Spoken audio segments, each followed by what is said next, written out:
Бас тайчиж мөнгө олдог байхдаа ээждээ би хүүхэд тасарч мөнгө олдог байсан гэж худлаа хэлдэг байсан гэсэн.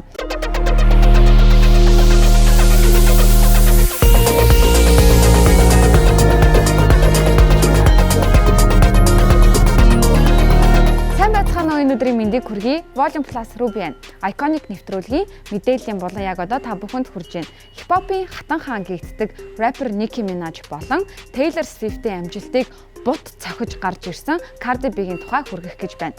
Америкийн рэпер, дуучин, комедиан, social media од Cardi B 1992 оны 10 дугаар сарын 11-ний өдөр Нью-Йорк хотын Бронкст төрсөн.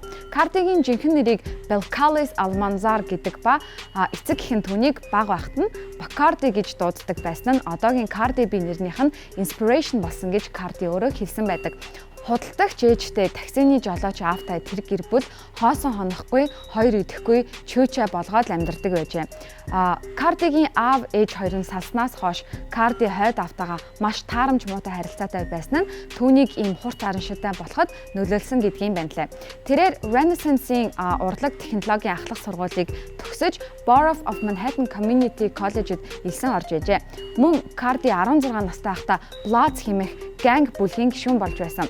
Өсвөр насны Cardi супермаркетэд худалдагчаар ажиллах болоод түүний ажиллаж байсан дэлгүүрийнх нь менежер нь Cardi-д тайчигчаар ажиллахыг зөвлөж Cardi ч тэр зөвлөгөөг нь даган тайчигч болж эхэлсэн. Өөрөө гэхдээ ядуурл болон тухайн үед үерхэж байсан найз залуугийнхаа харгислалаас зогтохын тулд тайчигч болсон гэж хэлдгийм байна лээ. Бас тайчиж мөнгө олдог байхдаа ээждээ би хүүхэд тасарч мөнгө олдог байсан гэж худлаа хэлдэг байсан гэсэн.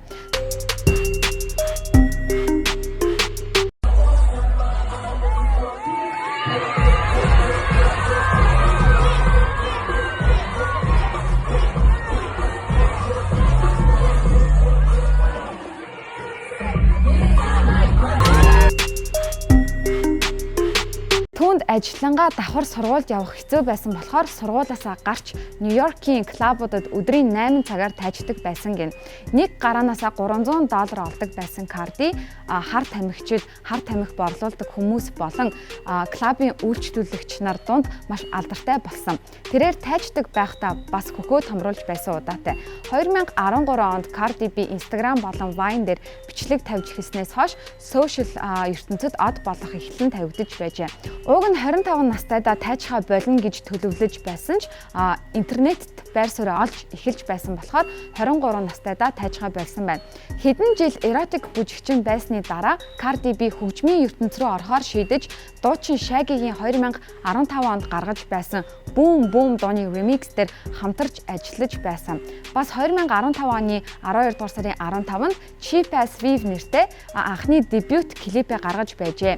За мөн 2015 бол 16 онд дэлгэцээр гарсан алдартай рэперүүдийн ард нь дурсагдахгүй үлддэг эхнэр болон найз бүсгүйчүүдийнх нь нэр хүнд олж авах зорилгоор оролцдог Love and Hip Hop New York нэртэй реалити шоуны 6 дугаар улиралд нь оролцож хипхопын карьераа өсгөж байсан. Харин 2016 оны 3 дугаар сарын 7-нд 11 дуутай Gangster Beach Music Volume 1 нэртэй анхны студийн цомгоо гаргаж байжээ. За 2017 он бол Cardi-гийн хувьд маш чухал жил болсон билээ. 2 дугаар сарын сүүлээр Cardi Atlantic Records-тай дуу бичүүлэх анхны том гэрээгээ байгуулж байсан. Яг энэ үеэс бас Cardi rapper Offset-тэй болцдог болж эхэлжээ. 5 дугаар сард болсон 2017 Bet Awards дээр Cardi B шилдэг шинэ артист, шилдэг эмэгтэй хипхоп артист төрлөөдөд нэр дэвшиж байсан байна. За харин 2017 оны 6 дугаар сарын 16-нд Atlantic Records Cardi-гийн анхны commercial debut single дууг цацаж 2 сар хүрэхгүй хугацаанд Billboard Hot 100 дууны 3-т, R&B Hip Hop Songs chart-нд 2-т, харин Hot Rap Songs chart-нд 1-т жагснаар 1998 онд Америкийн дуучин, дуу зохиогч, рэпер Lauryn Hill-ээс хойш анх удаа эмэгтэй рэперийн дуу хөгжмийн чартанд нэгт орж байсан нь энэ ба 3-7 хоногийн турш нэгдүгээр байраа хатгалсаар байсан билээ. Мөн 500 мянга гаруй борлуулагчнаар голд үнэлгээг авч байсан. Гарснаас хойш эхний 7 хоногт хамгийн их тоглоулагдсан эмэгтэй артистын дуугаар шалгарч байсан Taylor Swift-ийн рекордыг бас эвдэж байсан. Маш олон амжилтыг ер нь нийтдээ эвдсэн дуугуулж чадсан. За нэмж сонирхуулахад Bodak Yellow'дун Kodak Black-ийн No Flock-ийн дуунаас сэтэл авч хийсэн дуу юм байна лээ. Зарим хөгжлөн бишрэгчид Cardi-г хүний дууг хулгайлсан хэмээн гүтгэж байхад Kodak сошиал медиа дээр шууд бишч далд утгаар Cardi-гийн дуунаас мөнгө олдог гэдгээ хэлж байсан. За үүнээс хойш Cardi бие даасан уран бүтээл гаргаагүйч G-Eazy-тэй хамтран No Limit, Migos болон мөнхийн дайсан Nicki Minaj-тай хамтран Motorsport гэх дуунуудыг гаргаж байсан. За ингээд Billboard Hot 100 дууны чартанд эхний 3 дуу орсон анхны эмэгтэй рэпер болж байсан юм байна. Мөн 2017 оны бас нэг мартагдашгүй үйл явдал бол 10 дугаар сарын 27-нд Philadelphia'д болсон Powerhouse 2017 тоглолтын үеэр яг тайзан дээр rapper Offset Cardi-д гэрлэх санал тавьж байсан юм. За үүний дараа Invasion of Privacy хэмээх анхны студийн дебют альбомд багтсан Barter Cardi дууга цацсан байдаг. Харин 2018 оны 1 сараас Bruno Mars-тай хамтрах болж Finesse болон Please Me дуунуудыг гаргаж байсан. За энэ дуунууд нь ч маш өндөр хандлтыг авсан. За 2018 оны iHeart Radio Awards-аас шилдэг шинэ артист, шилдэг шинэ хипхоп артистгийн шагналуудын эзэн болж байсан. Мөн 18 оны 7 дугаар сард гарч байсан I Like It дуу нь одоогоор 979 сая үзэлттэй байгаагаар түүний хамгийн их үзэлттэй дуу болсон байна. Энэ дууны дахин нэг амжилт нь гэвэл Billboard Hot 100 чартад 2 дуунд нэгт орж байсан анхны эмэгтэй рэпер болсон амжилт юм. Ихэнх хүмүүс түүнийг маш хурдан алдар нэртэй болсон гэж боддогч тэрээр амжилттай уран бүтээл гаргахын өмнө зөндөө олон жижиг уран бүтээлүүдийг гаргаж бүтлгүйтэж зогсолтгүй хичээсээр байсан. За Cardi бас шүдээ янзлуулж байсан нь түүний өөртөө итгэлийг нь илүү нэмж карьерт нь нөлөөлсөн гэж үздэг юм байна лээ. 2018 оны 4-р сард Cardi Saturday Night Live шоу дээр анх удаага давхар биеэрээ олон нийтэд гарч байсан. Cardi Offset 2018 оны 7-р сард Culture гэх хөөрхөн охинтой болсон гэдгийг сайн мэдж байгаа хаа.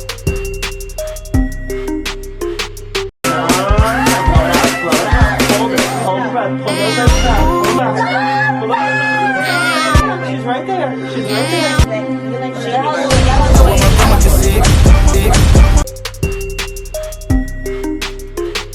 За харизматай рэпер Cardi-гийн сүүлийн үеийн уран бүтээлүүдээс дурдвал 2019 оны 9 сарын 13-нд нээлттэй хийх гэж байгаа Jennifer Lopez-ийн гол дүрийг нь бүтээж байгаа тайчигчийн амьдралын талаар харуулах Hustlers кинонд тоглож байгаа илээ.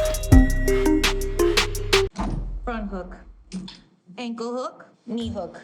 From here you can do the carousel, just switch and wrap.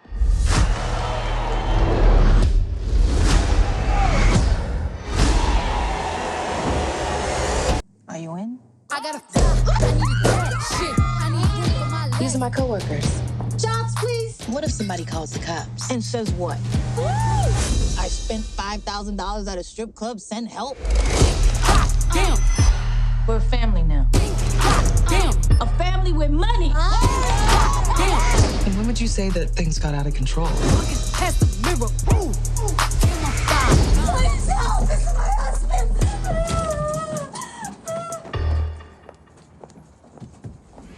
Feel like a honey bun, feel like a Tommy gun. Roll your with a one, don't get your mommy some.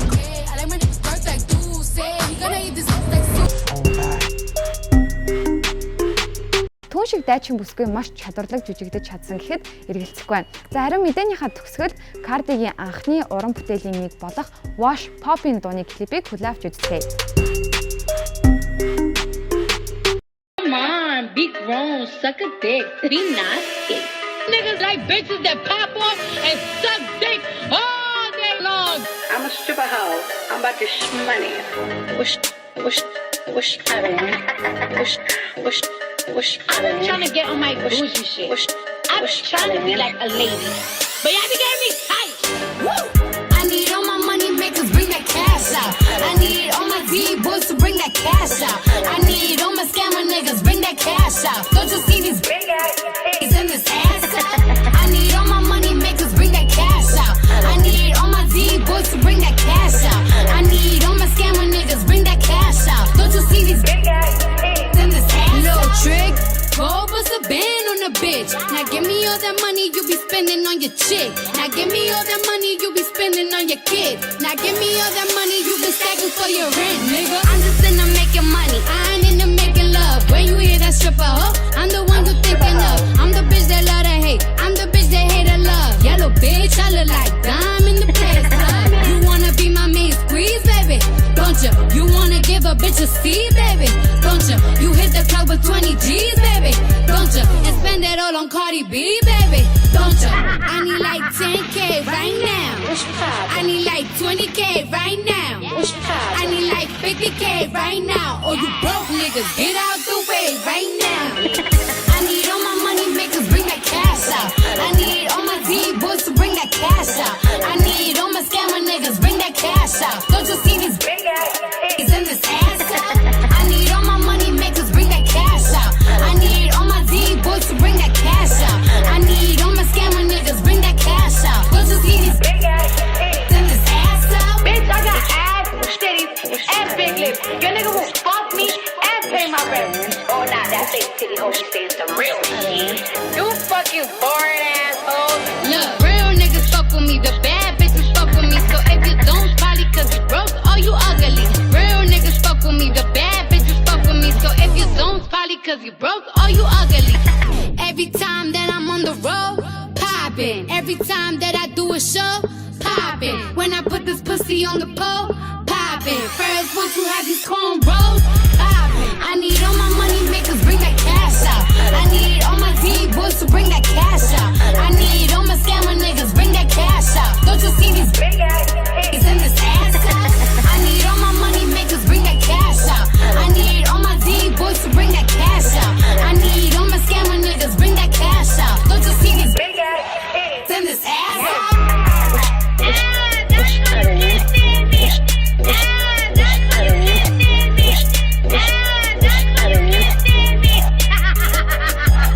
These bitches be so fucking fake. But it's cool, cause I be fake too. Like people be like, you stupid bitch. Stripping ain't a real job. So how the fuck we buy our weaves then?